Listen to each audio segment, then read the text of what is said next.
안녕하십니까. 박정호의 손에 잡히는 경제 플러스 박정호입니다. 최근 아파트 개명 사례가 늘고 있다고 합니다. 신촌 그랑자이라는 아파트는 마포 그랑자이로 단지명 변경을 추진하고 있습니다. 마포구는 용산구, 성동구와 함께 마용성으로 불리며 집값이 가파르게 상승한 지역인데 해당 단지명에 신촌이 들어가다 보니 마포 소재 아파트인 것이 부각이 안 된다는 겁니다. 단지명을 시공사 이름으로 변경하려는 시도들도 많은 상황입니다. 남양주 다산신도시에서는 경기주택도시공사의 공공분양 브랜드인 자이엔을 떼고 시공사 이름만 넣는 단지들이 적지 않습니다.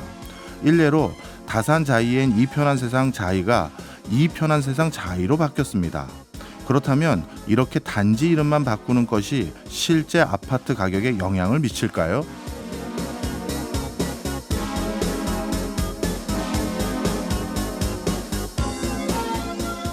아파트의 가격에서 특정 요소가 얼마나 가격에 영향을 미치는지 비교하는 연구는 많습니다. 예를 들어 같은 단지라 하더라도 한강 조망 가능 여부에 따라 가격이 얼마나 달라지는지 비교해보면 한강 조망권의 가치를 확인할 수 있습니다. 실제로 5에서 6%를 차지한다는 연구 결과가 발표된 바도 있습니다.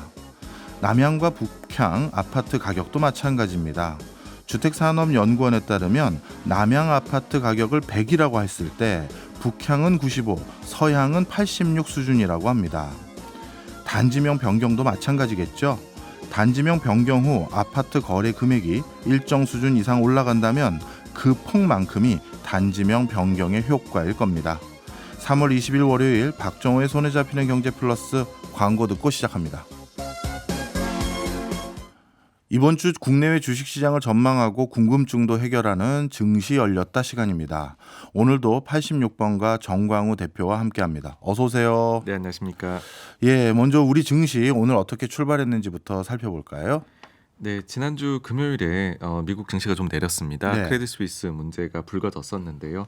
다행히 주말 동안에 좀 해결책이 나오면서 영향은 제한적인 모습입니다. 네. 코스피는 0.2% 정도 하락하고 있고요. 반면 코스닥은 0.57% 정도 지금 상승세를 보이고 있습니다. 예, 나름대로 이제 금융권에서 한번 문제가 생기면 항상 이런 건 도미노처럼 일어나는 것 같아요. 글로벌 금융위기 때도 그랬고 우리나라 IMF 외환위기 때도 그랬던 것 같고요. 이번에는 어떻게 좀 쉽게 봉합이 될 것으로 전망하십니까? 사실 이미 파산이 나왔다라는 것 자체가 뭔가 문제가 우리가 원래 생각했던 것보다는 더 나오고 있다라고 봐야 되기는 하지만은요. 뭐 이제 가장 극단적인 사례들 가령 이제 2008년의 금융위기라든지 예. 이런 것들은 사실 이게 100년에 한 번 거의 일어났었던 금융이 먼저 위기를 일으킨 것이고요. 예. 사실 다른 이제 뭐 사이사이에 금융사들이 문제를 일으켰던 사례들은 많이 있었습니다. 저는 사실 지금 제일 비슷하다라고 여겨지는 것이 2015에서 16년 넘어갈 때가 네. 기억이 나고요. 그때 어떤 문제가 있었냐면 중국이 부동산 시장을 적극 부양하면서 예. 당시에 그림자 금융 문제가 상당히 크게 불거졌었습니다. 그림자 금융이 뭐죠? 네, 뭐 이제 우리가 일반적으로 뭐 대출이나 투자나 이런 상품으로 나가는 것이 아니라 예. 우리가 치면 일단 뭐 소위 펀드 상품이라 해야 될까요? 중국에서는 이거를 이재 상품이라고 표현을 하는데 확정적으로 고수익을 안겨다 줄 수 있도록 상품을 만들어서는 자금을 끌어온다든지 예. 했는데 여기에서 좀 문제가 터졌었거든요. 그때 당시에 또 유럽 쪽에서는 도이치은행이 부도가 난다라는 얘기가 나오면서 예. 중국의 하이난 항공이 9.9% 유상증자를 해주기도 하고 했었던 시기였습니다. 그래서 그때 당시를 근데 기점으로 해가지고서 또 뭐 완전히 해소는 안 됐지만은 최악의 국면은 벗어나가면서 자산 시장은 또 좀 안정을 되찾았던 그런 이제 사례가 있습니다. 그래서 이거를 저는 아직까지는 그런 이제 뭐 베어 스턴스가 망했던 순간과 지금이 비슷하다 그렇게까지는 생각하지 않습니다. 네. 알겠습니다. 증시는 빠졌지만 그래도 좀 긍정적인 신호를 주셔서 조금 마음이 달래지는 것 같습니다. 자, 오늘은요, 좀 이 주제에 대해서 좀 깊이 있게 좀 살펴보려고 하는데요. 최근 외국인의 지분 한도를 늘려서 MSCI 선진국 지수 편입에 도움을 주겠다. 이런 기사가 제가 눈에 띄었거든요. 그래서 이 선진국 지수는 무엇이고 이 선진국 지수에 가입하는 건 왜 중요하며 그렇게 되면 뭐 주가 오르는지 이런 걸 좀 여쭤보려고 합니다. 먼저 선진국 지수라는 게 뭔가요? 네, 이 지수라는 말, 뭐 영어로 치면 인덱스라고 하죠. 예. 이것이 왜 그렇게 중요한가 아마 많이들 궁금하실 겁니다. 근데 그 펀드 매니저들 입장에서는 이것보다 중요한 게 없습니다. 아, 전에 펀드 매니저로 활동하셨으니까요. 예, 그렇습니다. 왜냐하면 뭔가 이제 하게 되면은 성과에 대해 가지고서 펀드들이 평가를 받게 될 예. 것이잖아요. 그럴 때 그 기준점으로 보통 삼는 것이 바로 이 지수들입니다. 아, 그 중에서 가장 전 세계적으로 유명한 것이 지금 말씀해주신 뭐 MSCI 지수 아니면은 뭐 FTSE 지수 이런 것들이 중요하고요. 우리 시장에서는 뭐 한국의 펀드 매니저들은 가령 뭐 코스피 지수 아니면 코스피 200 지수 이런 것들을 기준으로 해가지고서 상대 성과로 평가를 받게 됩니다. 아, 그렇군요. 그러니까 쉽게 얘기해서 코스피 주가는 뭐 10% 상승했는데 본인이 운용하는 펀드들은 10% 이상이냐 아니면 그보다 못했느냐 그게 중요한 기준점이겠군요. 네, 그렇습니다. 그러다 보니까는 이 지수들에 들어가 있는 종목들 위주로 일단은 먼저 예. 사고 팔 것인지 결정을 내리고 다른 것들에서 조금 다르게 나는 펀드에서 이런 색깔의 남들과는 조금 더 내봐야지 예. 하는 결정으로 보통은 의사결정이 이어지게 되니 지수가 중요합니다. 네. 근데 그 중에서도 MSCI 이 지수라는 것은요. 일단 그 좀 풀어서 말씀을 드리면은 모건 스탠리라는 금융회사 아시죠? 알죠. 그 회사 자회사로 모건 스탠리 캐피탈이 있습니다. 예. 요 모건 스탠리 캐피탈 인터내셔널 지수 해서 MSCI라고 나오는 것이고요. 예. 이 지수를 추종하는 펀드가 글로벌에서는 가장 비중이 크고 많습니다.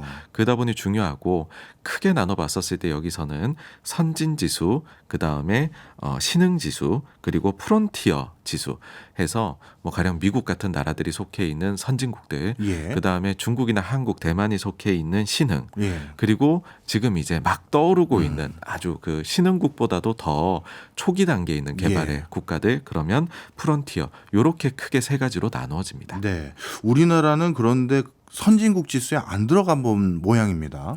네, 그렇습니다. 일단 앞서 말씀드렸던 그 FTSE라는 지수도 또 하나 있는데요. 이건 어디서 만든 건가요? 요거는 파이낸셜 타임즈에서 만든 지수고요. 신문사죠. 네, 그렇습니다.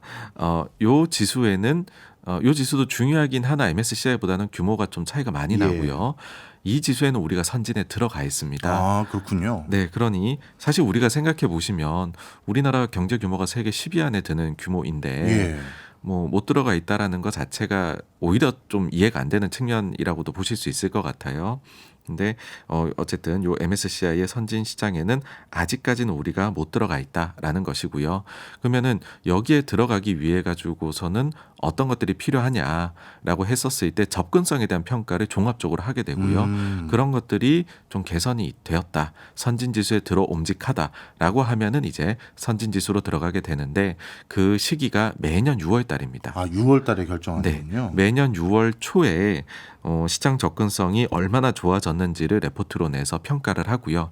여기에서 긍정적인 결과가 나오게 되면 실제로는 6월 하순에 재분류 결과가 나오게 됩니다. 그러니까 6월 하순에 있을 그 재분류 결과를 초에 나오게 될 이제 레포트를 통해서 우리가 가늠해 볼 수가 있는 것이죠. 말씀을 듣고 보니까 이제 선진국 지수는 뭔지 이해를 했는데요. 이 지수에 편입하려고 정부도 뭐 제도 개선도 하는 것 같고 그래 보입니다. 그러면 뭐 이 지수에 편입되면 뭐가 좋은지 가장 궁금한 건 주가 오르는지 이게 궁금합니다. 네, 가장 큰 이유는요. 말씀해 주신 대로 주가 상승이 나타날 것으로 예상이 되기 때문입니다. 두 가지 경로가 있는데요. 첫 번째는 대규모로 자금이 유입될 가능성이 있다입니다. 그러니까는 플러스 마이너스가 있거든요. 네. 우리는 지금 신흥 시장에 들어가 있습니다. 근데 신흥에서는 빠지고 선진으로 가게 되겠죠. 그럼 지금 신흥 시장에 우리나라를 추종하고 있는 자금들은 이제 팔게 될 겁니다. 반면에 우리가 선진 시장에서 비중이 얼마가 되게 되면 그만큼은 이제 그 매수가 들어오게 되겠죠. 요 플러스 마이너스를 계산을 해보는 것인데요. 예. 근데 대부분의 기관에서는 요 플러스 마이너스를 계산을 해보면 금액의 차이가 있을 뿐이지 자금은 유입이 된다라고 이제 연구 결과 나와 있고요. 구체적으로 좀 몇 군데를 소개를 해드리면은요. 한국경제연구원에서는 약 한 17조에서 61조 정도 원입니다. 들어올 예. 수 있겠다 보고 있고 KB증권에서는 20조에서 65조 골드만삭스에서는 440억 달러 정도 예. 순유입을 예상하고 있고 자본시장연구원에서는 50억 달러에서 360억 달러 정도 순유입이 될 것이다 보고 있습니다. 물론 NH투자증권의 경우에는 오히려 한 18조 원 정도 순유출이 예상이 된다라고 하는데 이런 것들은 좀 가정에 따라 다른 것이고요. 대체적으로는 자금이 들어올 것으로 본다. 그래서 자금이 들어오면 아무래도 증시에 좋지 않겠느냐 올라가는데 그게 첫째이고요. 그다음 두 번째는 우리나라가 뭐 흔히 말해서 그 주가 수익 비율이라고 PER이라는 것 있지 예, 않습니까? 그것이 선진 시장 대비해서 한 30% 정도는 우리가 저평가를 받고 있다. 예. 이런 이야기들을 하잖아요. 뭐 당장 미국하고 비교하면 S&P 500이 한 17배에서 18배 정도 PER을 받고 있거든요. 근데 우리나라는 한 10배에서 12배 이렇게 받고 있습니다. 그런데 우리가 만약 선진 지수에 들어가게 되면 이 멀티플도 올라갈 수 있지 않겠느냐. 아. 이게 이제 작년 말에 예. 그 골드만삭스에서 한국 증시가 혹시나 선진 지수에 들어가면 증시가 상승할 폭이 생각보다 많이 클 수도 있다라고 할 때 주요 논리 중에 하나거든요. 그러니까 한 30% 정도는 지금 대비해서 멀티플이 개선되지 않겠냐라는 이제 부분입니다. 그래서 주가가 오를 수 있을 것 같다라는 부분이 제일 크고요. 다음으로는 이것이 우리가 선택이 아니라 필수라는 말도 나옵니다. 필수요. 네. 왜 그러냐면 신흥시장에서는 한국이 이미 비중이 큽니다. 우리가 10% 넘게 차지하거든요. 네. 그러니까 중국 다음으로 인도, 대만 그리고 한국입니다. 예. 그런데 중국, 대만 그러니까 중국이나 인도나 그다음에 그 아래에 있는 각종 이제 동남아 국가나 중동 국가들이 우리보다 현실적으로 경제 성장률이 더 빠르거든요. 그러다 보니까는 매년 비중 조절을 할 때마다 한국이 신흥시장에서 차지하는 비중이 낮아지고 있습니다. 그래서 비중 조절이 있는 그 시기에는 외국인 순매도가 계속 나오는 거거든요. 그러니까 우리는 여기에 남아 있으면 마치 그 이제 물이 끓기 시작하는 그 탕 안에 있는 개구리처럼 계속해서 이제 쪼그라드는 일밖에 안 남은 것이라 현실적으로는 뭐라도 노려보려면 선진으로 넘어가는 시도를 할 수밖에 없다. 네, 그래서 하는 것이다 보시면 될 것 같습니다. 네, 말씀을 듣고 보니까 필수라는 관점이 왜 생겼는지 이해가 됩니다. 저는 이런 생각도 해봤거든요. 신흥국 시장에 우리가 있었을 때는 흔히 말해서 뱀의 머리가 될 수 있는데 선진국은 워낙 쟁쟁한 증시들이 많을 것 같아서 괜히 용꼬리가 돼서 다 빠져나가면 어떻게 되지 생각했는데 실제 통계들을 봤더니 신흥시장에서 비중이 컸던 우리나라가 자꾸 유출이 되는 상황이었나 보네요. 자, 그런데 이렇게 중요한 선진국 지수 편입 이게 그동안 그럼 왜 못 들어간 겁니까? 네, 가장 핵심인 부분은요. 이유는 우리는 외환 시장이 제대로 개방이 안 되어 있다라는 예. 것입니다. 그러니까는 그 IMF 외환 위기 이후로 사실 한국에서 외환 시장을 전면 개방하자라는 얘기를 하기는 매우 어려운 상황이었습니다. 그랬겠죠. 근데 지금 선진 지수에 들어가 있는 국가들을 보게 되면 24시간 개방이 자유롭게 되어 있습니다. 그러니까는 지금 MSCI에서도 요구를 하는 부분이 외환시장의 전면 개방이 필요하다. 한국은 그게 뭐 다른 것들하고 비교도 될 수 없을 만큼 큰 비중을 차지합니다. 그다음 이제 좀 몇 가지들 작년도에 지적받았던 사항들을 말씀을 드리면 외국인 투자자 의무 등록 제도가 너무나도 깐깐하게 되어 있다. 그다음에는 외국인 투자자들을 위한 정보 접근성이 부족하다. 이건 뭐냐면 영문 IR 자료가 너무 우리나라 기업들은 부족하다라는 것이고요. 예. 그리고 코스피 200, 코스닥 150 기업 대상으로만 지금 공매도가 제한적으로 되고 있거든요. 이것도 전면 개방이 되지 않으면 시장이 그 이제 효율적으로 돌아가기에는 조금 힘들다. 그 다음에는 우리는 배당 지급 방법도 세계 기준하고는 지금까지는 달랐습니다. 네. 어떻게 하냐면은 배당 낙일이 있고, 예. 그러니까 12월 말에 배당 낙이 있잖아요. 예. 그러고 나서 3월 달에 보통 주총이 열립니다. 그럼 2월 달에 안건이 공개가 되는데 그때 배당금이 얼마일지가 결정이 되거든요.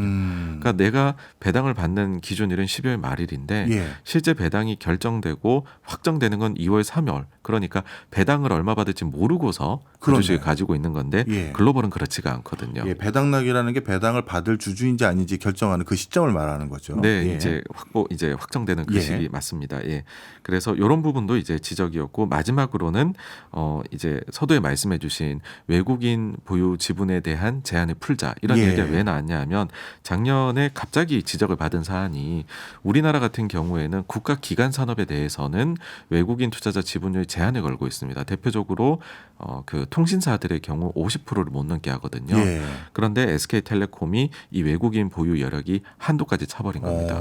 그래가지고서는 요 부분에서 이제 외국인들이 추가로 보유할 수 있는 여력이 줄어들다 보니까 뭐 구체적으로는 이게 지금 뭐 분할하고 이런 과정을 거치면서 생긴 단순한 이슈이기는 한데 외국인 투자자 입장에서는 자유로운 접근성이 좀 떨어진다라는 거죠.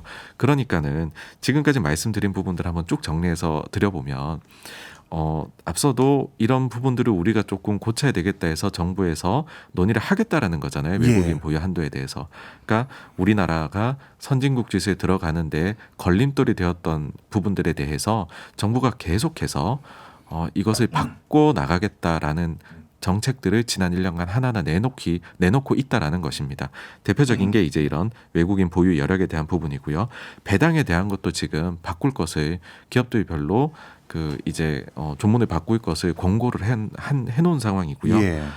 그리고 뭐 공매도의 경우에는 아직까지는 뭐 완전 재개는 어려울 것입니다. 예. 근데 언젠가는 뭐 증시가 좀 더 회복이 되면은 될 수 있는 부분일 것이고요. 그리고 영문 자료 이런 부분들도 기업들이 노력하면은 가능한 부분. 그리고 의무 등록 제도도 요번에 뭐 개선을 많이 했습니다. 예. 그리고 외환 시장의 경우 완전 24시간 개방은 아니지만은 유럽 시장이 열려 있는 새벽 2시까지는 개방을 추가적으로 하는 것으로 지금 일단 스케줄을 잡아서 결정이 되었거든요. 그러니까 선진 지수에 들어가기 위한 준비를 지난 1년간 굉장히 차근차근 해왔다라는 것이고 오는 6월 초에 아마도 여기에 대해서 좀 긍정적인 답변이 나오지 않을까라고 저는 개인적으로 생각을 합니다. 말씀을 쭉 듣고 보니까 선진국 지수에 편입이 되기 위해서는 쉽게 말해서 외국인들이 편하게 돈 넣었다가 편하게 돈 뺄 수 있는 모든 제도를 만들어야 된다. 뭐 이런 지향점인 것 같습니다. 네. 근데 듣고 보니까 전 이런 걱정도 돼요. 이번에 실리콘밸리 은행에서 모바일 뱅킹 서비스가 워낙 잘 돼 있다 보니 뭐 파산하는데 3일 만에 됐고 그다음에 하루에 모바일 뱅킹으로 인출한 금액이 뭐 50조 원이 넘었다고 하더라고요.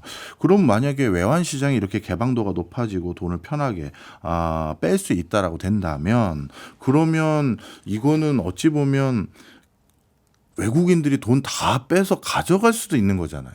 그런 걱정을 안 해도 되나요?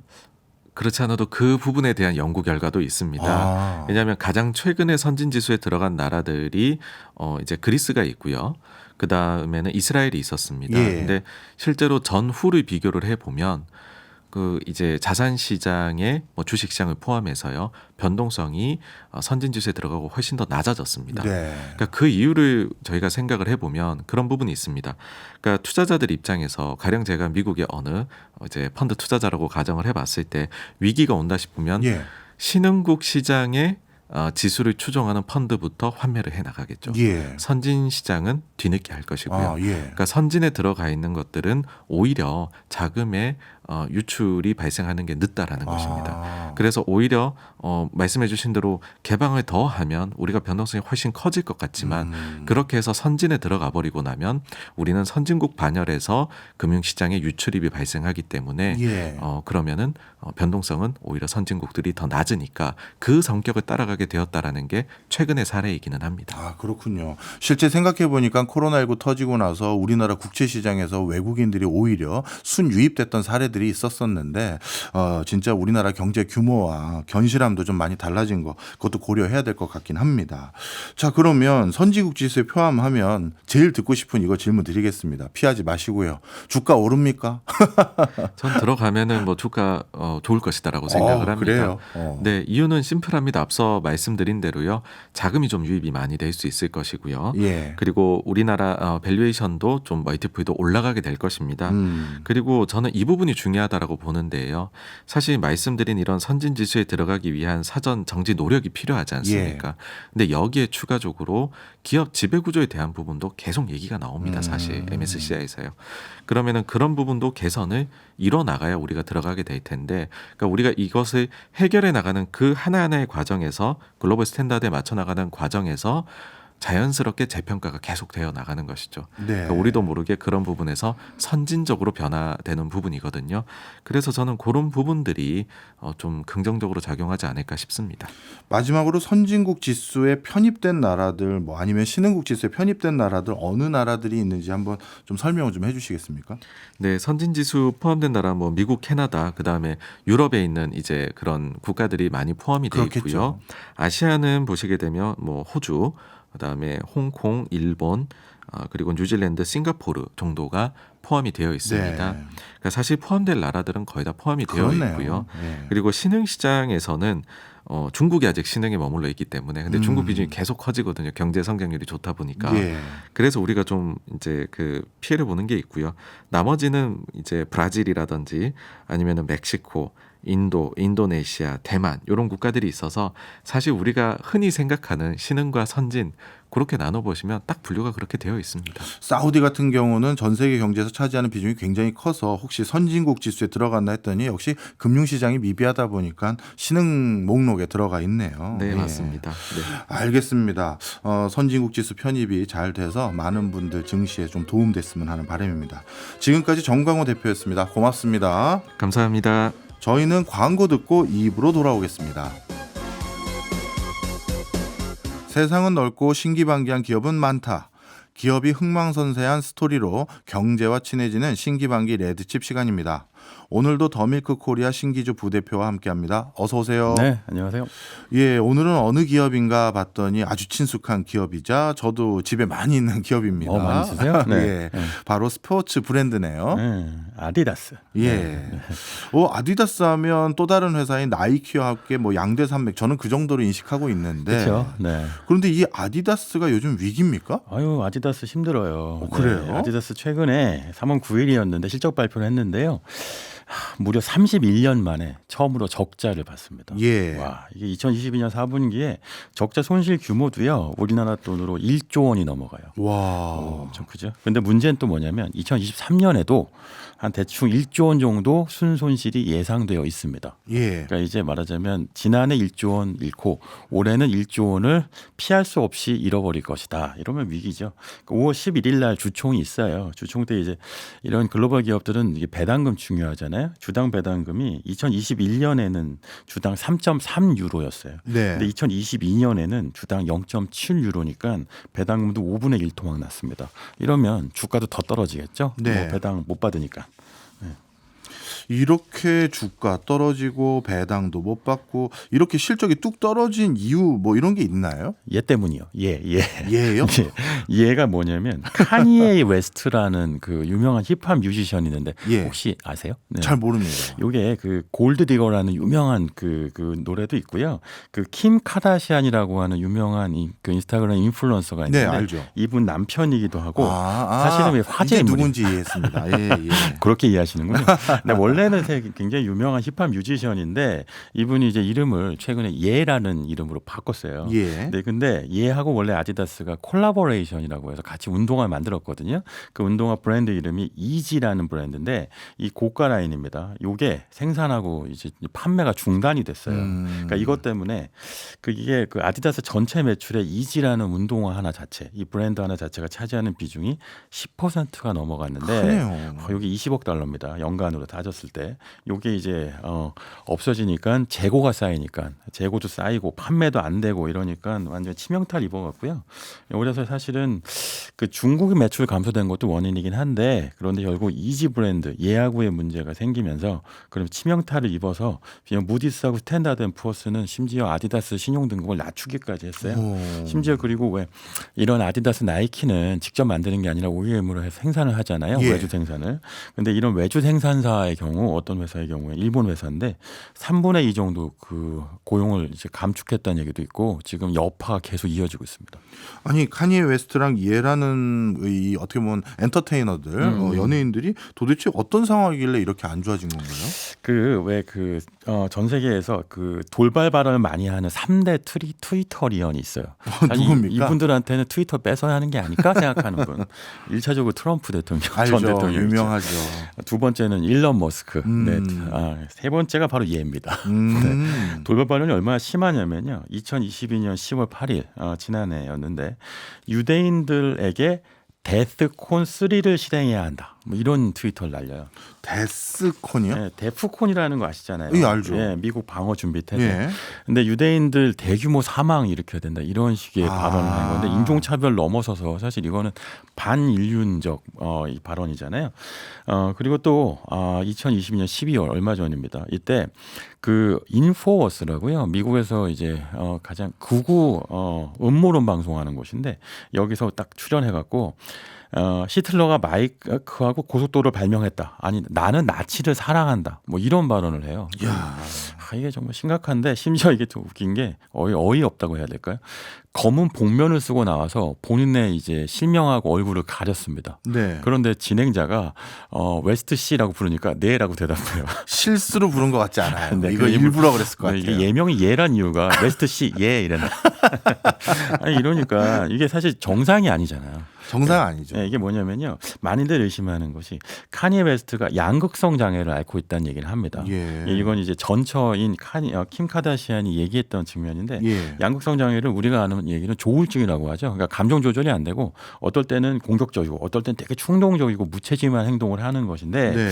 이게 지금 이런 트위터 발언이나 방송 출연에서 나타났다고 하는데 문제는 이게 얘가 갖고 있는 그 영향력과 존재감 때문에 이게 그냥 말실수 정도가 아니고 너무나 큰 피해와 파급 효과 그리고 사실은 특정 대상을 향해서 공격적인 발언을 했으니까 그 상처 입은 부분들도 있잖아요. 이런 것 때문에 결국은 아디다스한테도 큰 피해가 와서 아디다스가 쉽게 얘기하면 지난해 10월에 손절을 한 거죠.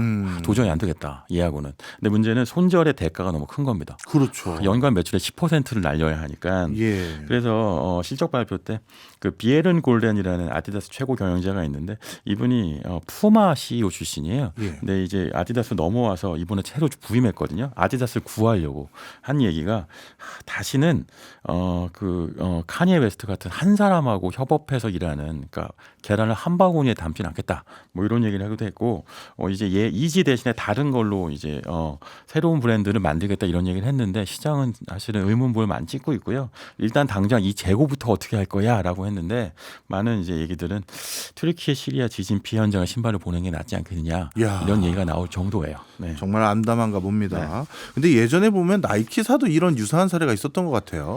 나이키도요. 사실 스타 마케팅이라고 하는 게요. 그러니까 이 리스크가 있잖아요. 예. 대표적으로 NBA 좋아하시는 분들은 아실 텐데 자 모란트라고 하는 유명한 농구 선수 있어요. 이 친구도 입으로 농구하는 선수죠. 근데 실력은 좋은데 네. 그렇죠? 근데 사실 좀 그렇죠. 말씀하신 것처럼 말수만 줄이면 좋을 텐데 네. 슛만 쏘지.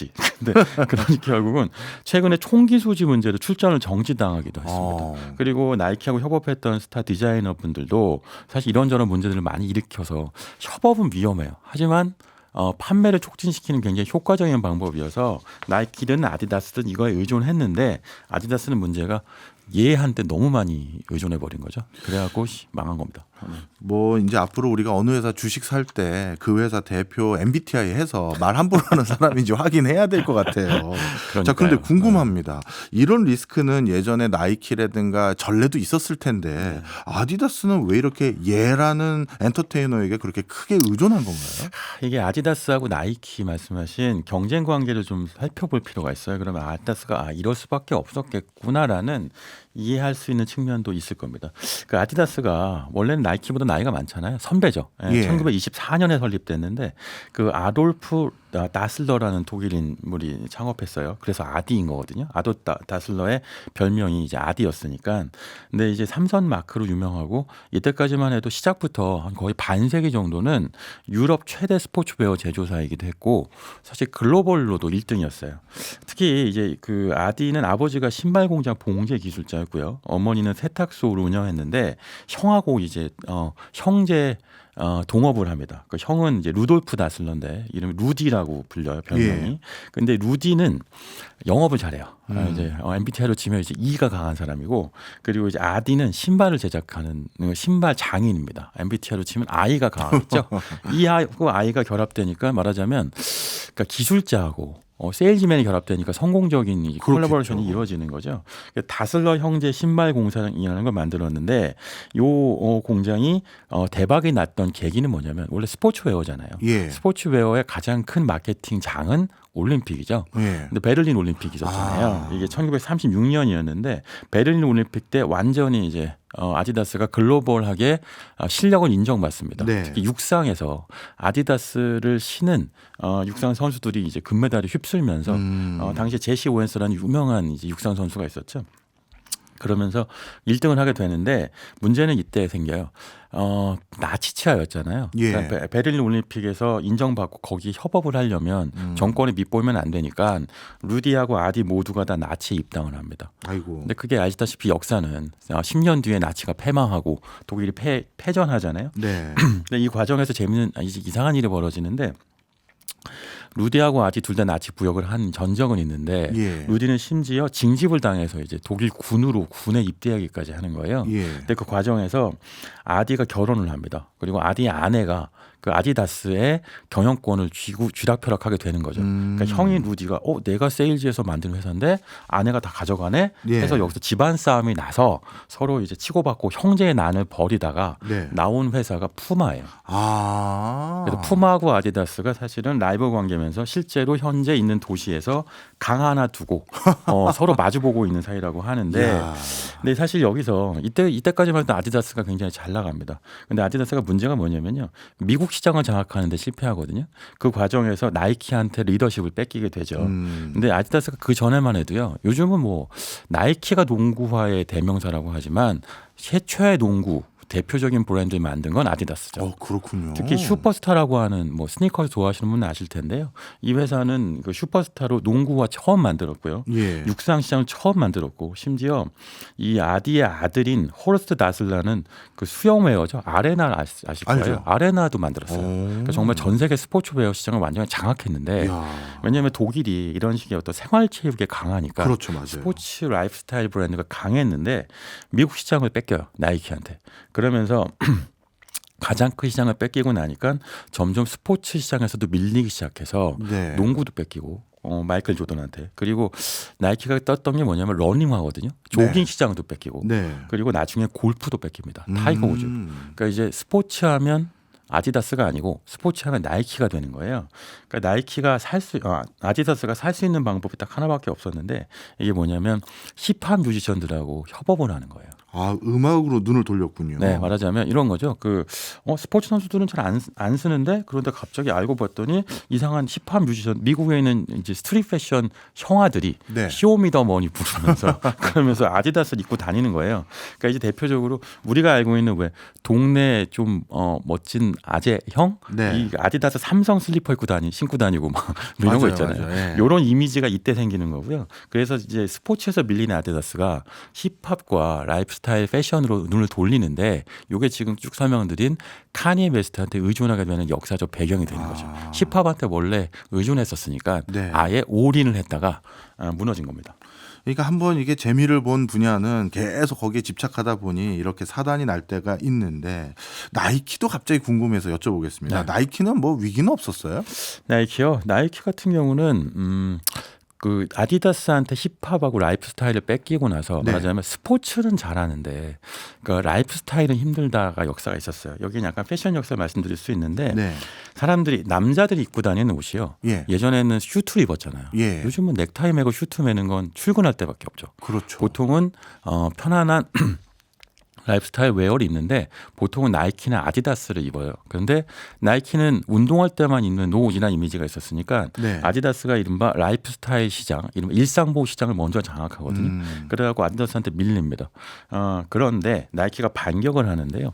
힙합 뮤지션을 뺏겼으니까 어떻게 했냐면 그 이른바 스트릿 패션 브랜드라고 하는 그 자생적인 브랜드하고 협업을 합니다. 네. 그게 이제 아마 이런 브랜드 좋아하시는 분들은 아실 텐데 슈프림, 스투시 아마 알죠. 들어보신 적 있으실 예. 거예요. 요즘은 정말 비싸서 살 수 없는 네. 스트릿 패션 브랜드인데 스트릿 가격이 아니에요. 맞아요. 네. 그러니까 이렇게 말하자면 나이키는 콜라보레이션으로 아디다스를 돌파하니까 이제 아디다스가 어쩔 수 없이 내세운 전략이 카니에 웨스트라고 하는 대표적인 뮤지션을 갖고 시장을 장악하는 거였죠. 왜냐하면 스포츠도 뺏겼고 패션도 밀리고 있으면 여기서는 결국은 스타 마케팅만에게 방법이 없었거든요.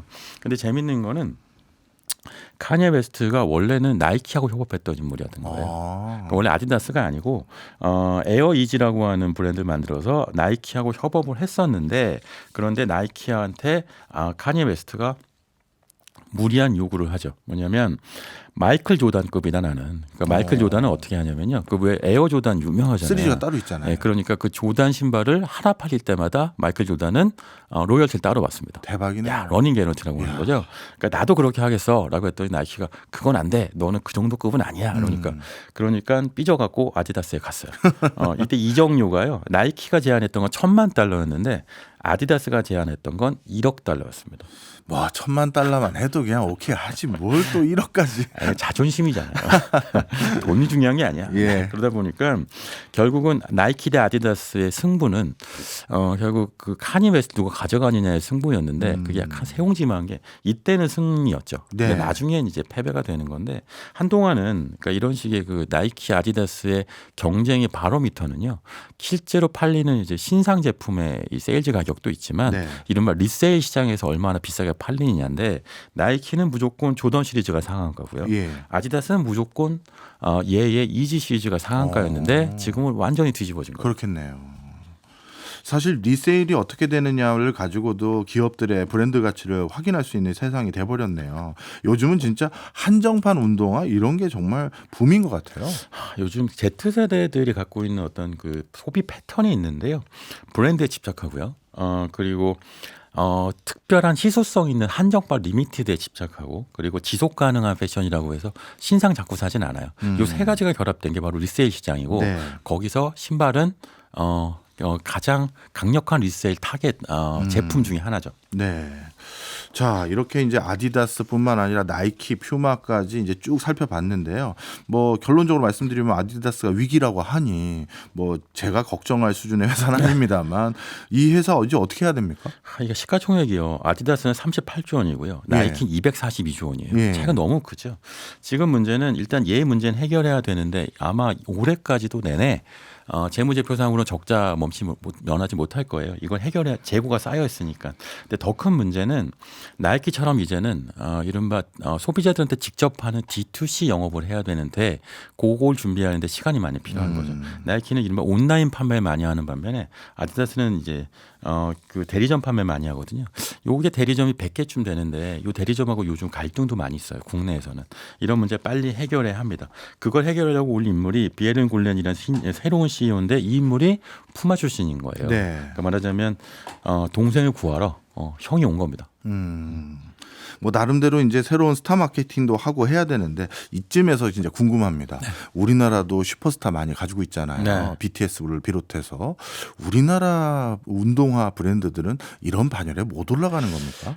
그게 사실은 뭐 독일, 일본, 그러니까 생활체육이 발전한 나라들이 이런 그 이 말하자면 스니커 시장이 성장했는데 우리도 있잖아요. 예. 크로스펙스 있죠. 있죠. 뭐 몇 네. 개 더 있었죠. 네, 그리고 네. 점점 이제 국내 브랜드에 대한 어떤 또는 필라 같은 국내화된 브랜드들 그렇군요. 이런 브랜드들이 있어갖고요. 이 시장을 장악하고 있는데 문제는 나이키, 아디다스가 시장을 양분하고 있는 이런 마케팅 영향력은 너무 여전합니다. 막강하니까. 네. 알겠습니다. 오늘도 또 흥미로웠습니다. 지금까지 신기주 부대표였습니다. 네, 고맙습니다. 감사합니다.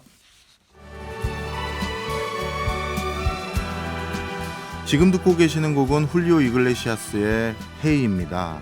아디다스 하니까 축구가 떠올라서 축구 선수 출신 가수 곡 선곡해 봤습니다. 이번 한 주도 무탈하게 보내시길 바라면서요. 박정호의 손에 잡히는 경제 플러스는 내일 11시 5분에 다시 찾아오겠습니다. 고맙습니다.